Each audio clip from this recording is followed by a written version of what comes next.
अस्सलामुअलैकुम, welcome back to the coders. उम्मीद है आप सब खैरियत से होंगे। तो लास्ट वीडियो में हमने डिस्कस किया था कि पाइथन कोड को जुपिटर नोटबुक में कैसे रन किया जा सकता है। अगर किसी ने वो वाली वीडियो नहीं देखी तो ऊपर लिंक आ रहा है, अभी उस पर क्लिक करें और उस वीडियो को देख लें।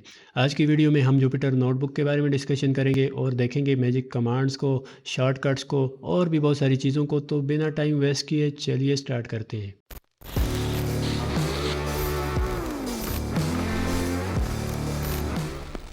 ये फ़ोल्डर मैंने पहले से बनाया हुआ है, इसके अंदर मैं लिखता हूँ CMD और यहाँ पर लिख देता हूँ जुपिटर नोटबुक। तो जैसे ही मैंने ये रन किया तो यहाँ पर अब थोड़ी सी प्रोसेसिंग होगी और मेरा ब्राउज़र खुल जाएगा।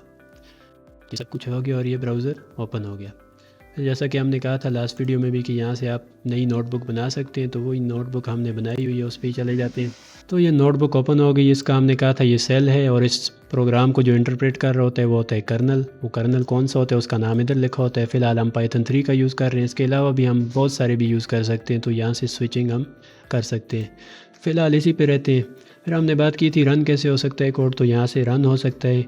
अब बात करते हैं कि कोई भी सेल जो है वो 4 तरह से यूज़ हो सकता है। हमने जो लास्ट वीडियो में यूज़ किया या हम अभी जो इधर लिख रहे हैं कमांड प्रिंट, मैंने लिख दिया हेलो और इसको मैं रन करता हूँ, तो इस टाइम ये cell as a code use हो रहा है। इसके अलावा हम इसको एज आ मार्क डाउन भी यूज़ कर सकते हैं। तो इधर से मैंने इसको मार्क डाउन पे क्लिक कर दिया। मार्क डाउन में क्या होता है, आप हेडिंग्स दे सकते हो, आप पैराग्राफ्स लिख सकते हो, लिस्ट बना सकते हो, इमेजेस डाल सकते हो, बहुत सारे काम आप कर सकते हो।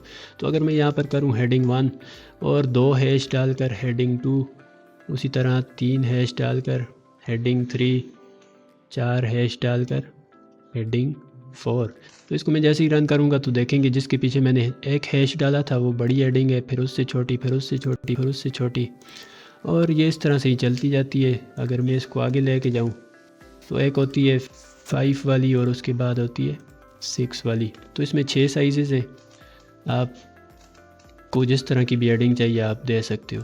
इसके बाद अगर आप एक और हैश डालोगे ना तो कुछ भी नहीं होगा। वो इसलिए नहीं होगा क्योंकि 6 हेडिंग्स अवेलेबल है। तो यहाँ तक उम्मीद है कि आपको समझ आ गई होगी। इसके अलावा अगर आप पैराग्राफ लिखना चाह रहे हो तो यहाँ पर लिख सकते हो दिस इज़ अ पैराग्राफ, या जो कुछ भी आपने अपने कोड के बारे में लिखना हो। This code can be used to solve different problems, मतलब कुछ भी आपकी जो भी कोई असाइनमेंट है, कोई रिपोर्ट तैयार करनी है तो आप यहाँ पर लिख सकते हो और रन करोगे उसी तरह सब कुछ नज़र आ जाएगा। इसके अलावा टेक्स्ट में एक और चीज़ होती है, वो है लिस्ट। तो लिस्ट आप बनाना चाह रहे हो तो आपको लगाना पड़ेगा स्टार। तो जैसे ये आप स्टार लगाओगे और कुछ भी चीज़ लिखोगे, आइटम 1 लिख देता हूँ, स्टार में लिख देता हूँ आइटम 2, तो ये देख रहे होंगे लिस्ट बन रही है। तो लिस्ट बनाना चाह रहे हैं उसका ये तरीका है। इसके अलावा अगर आप चाह रहे हैं कि आपने कुछ रेफरेंस देना है, मतलब आप देना चाह रहे हो कि मैंने ये कोड उठाया है इस चैनल से, तो इस चैनल का रेफरेंस देना चाह रहे हो, तो ये वाली ब्रैकेट्स आप डालोगे, उसमें कुछ भी टेक्स्ट लिख दोगे, जो भी टेक्स्ट आपने लिखवाना है, और यहाँ पे उसका लिंक दे दोगे। जैसे ही मेरा रन करूँगा तो जो टेक्स्ट दिया था वो टेक्स्ट यहाँ पर आ गया, हाइपर लिंक बन के कोई भी बंदा इस पर क्लिक करेगा तो वो वहाँ पर पहुँच जाएगा। रेफरेंस के अलावा आप यहाँ पर इमेजेस भी यूज़ कर सकते हैं, उसका भी सेम ही पैटर्न है। इसको कॉपी कर लेते हैं। तो एक इमेज मैंने यहाँ पर स्टोर की हुई है अपने ही फोल्डर में, equation.png, उसी को यहाँ पर यूज़ करते हैं। तो जैसे ही मैं यहाँ पर आऊँगा, एड्रेस लिखूँगा कि मेरी इमेज कहाँ पर है, तो करंट फोल्डर के अंदर equation.png और इस ब्रैकेट को कर दूँगा ख़त्म। और यहाँ पर कुछ भी नाम लिख दूँगा कि अगर इमेज अवेलेबल ना हुई तो क्या लिखा हुआ आना चाहिए। फ़िलहाल इसको मैं सेट कर दूँ पहले। तो यहाँ पर लिखते हैं इमेज। जैसे ही मैंने इसको रन किया तो कुछ भी नहीं आया। क्यों नहीं आया? क्योंकि इमेज में एक चीज़ सिर्फ फ़र्क है इससे, हमने तो डायरेक्ट इसको कॉपी कर दिया। सिर्फ एक चीज़ यहाँ पर डिफरेंट है, वो है नॉट लगा देना है। तो जैसे ही आप अब इसको रन करेंगे यहाँ पर आपको इमेज शो हो जाएगी। तो उम्मीद है कि यहाँ तक आपको समझ आ गई होगी। अब चलते हैं थोड़ा आगे और बात करते हैं शॉर्टकट्स के बारे में, क्योंकि हर बार हम यहाँ पर आकर रन नहीं कर सकते। तो शॉर्टकट्स के बारे में अगर बात की जाए तो शॉर्टकट्स जो होते हैं वो 2 तरह के होते हैं। एक होते हैं एडिट मोड के शॉर्टकट्स और एक होते हैं कमांड मोड के। अब ये मोड्स क्या होते हैं, तो जब भी मैं किसी सेल के ऊपर क्लिक करता हूँ तो ये ब्लू हुआ है, तो ये जब ब्लू हुआ है इसका मतलब है ये कमांड मोड में। और जैसे ही मैं इसके अंदर कुछ टाइप करने लगता हूँ ग्रीन हो जाता है, इसका मतलब है ये अब एडिट मोड में। तो सबसे पहले तो देखते हैं एडिट मोड्स की क्या क्या कमांड है।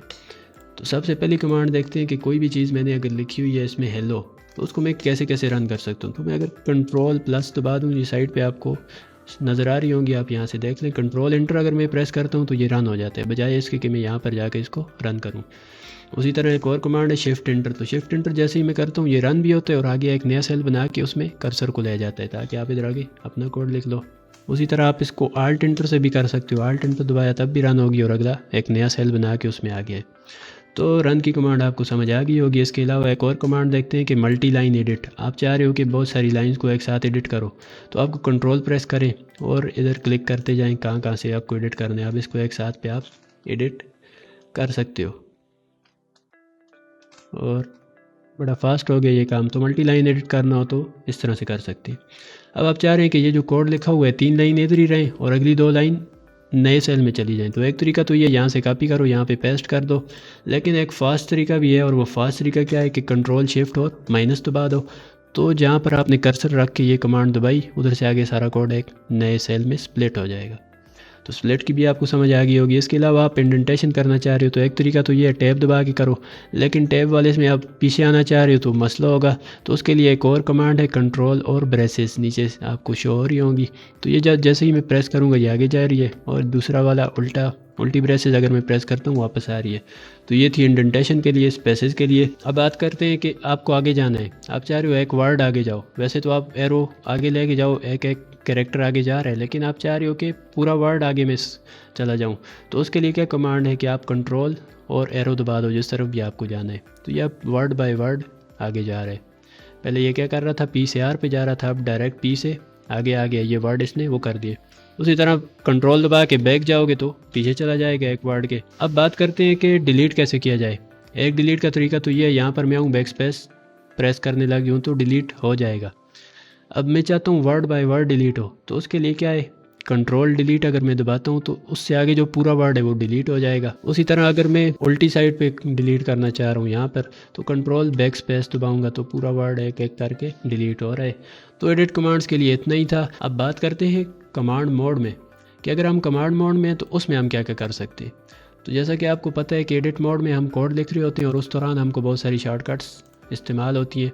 इसी तरह आप देख रहे होंगे अब मैं जब कमांड मोड में आ गया, अब मेरी क्या क्या ज़रूरियात हो सकती हैं। या तो मैं इस सेल को कॉपी कर सकता हूँ, या डिलीट कर सकता हूँ, या नया बना सकता हूँ, या इसको मैं यहाँ से चेंज कर सकता हूँ। तो ये सारा कुछ हम इन शॉर्टकट्स में देखेंगे कमांड मोड की। तो सबसे पहले देख लेते हैं कि आपको एडिट मोड से कमांड मोड में कैसे जाना है। तो कंट्रोल एम आप प्रेस करेंगे, आप आ जाएंगे कमांड मोड में। उसी तरह एंटर प्रेस करेंगे तो दोबारा आप वापस आ जाएंगे एडिट मोड में। तो कंट्रोल एम ही प्रेस करते हैं। अब देखते हैं इस सेल को डिलीट करने की क्या कमांड है। तो मैं अगर 2 बार डी प्रेस करूं तो ये डिलीट हो जाएगी। तो आप कोई भी सेल डिलीट करना चाह रहे हो 2 बार डी आपने प्रेस करना है। शर्त ये है कि आप कमांड मोड में हो। कॉपी करना चाह रहे हो तो कॉपी के लिए सी है, सिंपल आपने सी दबाया कॉपी होगी। अब वी दबाते जाएँ तो नीचे पेस्ट होती जाएगी। उसी तरह एक और कमांड है, इस सेल पर आ जाते हैं कट के लिए आपको एक्स प्रेस करना पड़ेगा और पेस्ट उसी तरह से आप इसको कर सकते हैं। तो बड़ा एक आसान हो गया हमारा काम। उसी तरह आप चाह रहे हैं कि आपने कोई डिलीट गलती से कर दिया तो आप अंडू करना चाह रहे हैं तो Z दबाएंगे आप और अंडू होता जाएगा, जहाँ पे जो कुछ था वहाँ पर ही पहुँच जाएगा। इसके अलावा आप क्या चाह सकते हो, आप चाह सकते हो कि ये कोड जो है ये मार्क डाउन में कन्वर्ट हो जाए। तो मार्क डाउन के लिए आपको क्या करना पड़ेगा, एम प्रेस कर दें तो ये मार्क डाउन में हो गया। आर प्रेस करें, ये आप ऊपर देख रहे होंगे चेंज हो रहा है। उसी तरह वाई प्रेस करें, वापस पोर्ट मोड में आ जाएगा। अगर एच प्रेस कर दें तो हेल्प आ जाएगी, इसमें सारी कमांड्स लिखी हुई होती है। तो इसका यही मतलब है, आपको कमांड्स को याद करने की कोई ज़रूरत नहीं है, आप बस एच प्रेस करें, जब भी भूलती है आप इधर से देख लिया करें। अब अगली कमांड पे आ जाते हैं। आप चाह रहे हो कि ये कमांड मोड में ये और मैं डायरेक्टली एक हेडिंग बनाना चाह रहा हूँ, बजाय इसके कि मैं यहाँ पे जाऊँ फिर उसके बाद यहाँ पर आऊँ फिर यहाँ पर हैश लिखूँ और हेडिंग बनाऊँ। तो इस सब को हम स्किप कर सकते हैं एक स्टेप, एक सिंगल कमांड से। और वो सिंगल कमांड क्या है कि आप कमांड मोड में आ जाएँ और 1 प्रेस कर दें। 1 प्रेस करेंगे तो ये बड़ी वाली हेडिंग आ गई, 2 करेंगे इस तरह हो जाएगी, 3, 4, 5, 6 और 7 में कुछ नहीं होता, आपको बताया था। तो अगर आप हेडिंग देना चाह रहे हैं तो उसकी भी ये शॉर्टकट हो गई। अब बहुत सारे सिनेरियोज़ में ऐसे होता है कि हमारी जो आउटपुट आ रहा है बहुत बड़ा होता है, तो हम अपने कोड को साफ़ रखना चाह रहे होते हैं, तो इसको हम छुपा भी सकते हैं। इसके लिए क्या कमांड है, आप ओ प्रेस कर दो, लेकिन पहले कमांड मोड में चले जाओ। तो जैसे ही कमांड मोड में चले गए और ओ प्रेस किया तो ये टॉगल हो गया। आप क्लिक करके भी इसको शो करवा सकते हैं या दोबारा ओ से करवा सकते हैं। इसके अलावा अगर आप चाहते हैं कि आपने जितनी भी लाइंस लिखी हैं, फॉर एग्जांपल इसको मैं यहाँ पर कॉपी करता हूँ आप चाह रहे हो साथ में लाइन नंबर भी आ जाए, तो सबसे पहले आप चले जाएं कमांड मोड में कंट्रोल M से और यहाँ पर L प्रेस कर दें। तो जैसे ही मैंने L प्रेस कर दिया साथ में अब लाइन नंबर भी आ रहा है, दोबारा L प्रेस करूँगा ख़त्म हो जाएगी। तो ये शॉर्टकट भी आपको समझ आ गई होगी। अब बात करते हैं सेल को मर्ज कैसे किया जाए। मर्ज का मतलब है इन सेल्स को जोड़ा कैसे जाए। मैं चाह रहा हूँ कि ये 3 सेल जुड़कर एक सेल बन जाए। तो सबसे पहली शर्त तो वही है कि कमांड मोड में ही रहेंगे। कमांड मोड में आप शिफ्ट प्रेस करें और अप। तो जैसे ही आप शिफ्ट और अप दबाते जाएंगे तो ऊपर जो भी कमांड्स जो भी सेल्स हैं वो सिलेक्ट हो जाएंगे। और जैसे ही ये सिलेक्ट हो जाते हैं तो आपने एक ही काम करना है कि आप शिफ्ट और M को प्रेस कर दें। तो जैसे ही आपने शिफ्ट M प्रेस किया सारे मर्ज हो गए और शिफ्ट अप या शिफ्ट डाउन से आपने सिलेक्ट कर दिए फिल।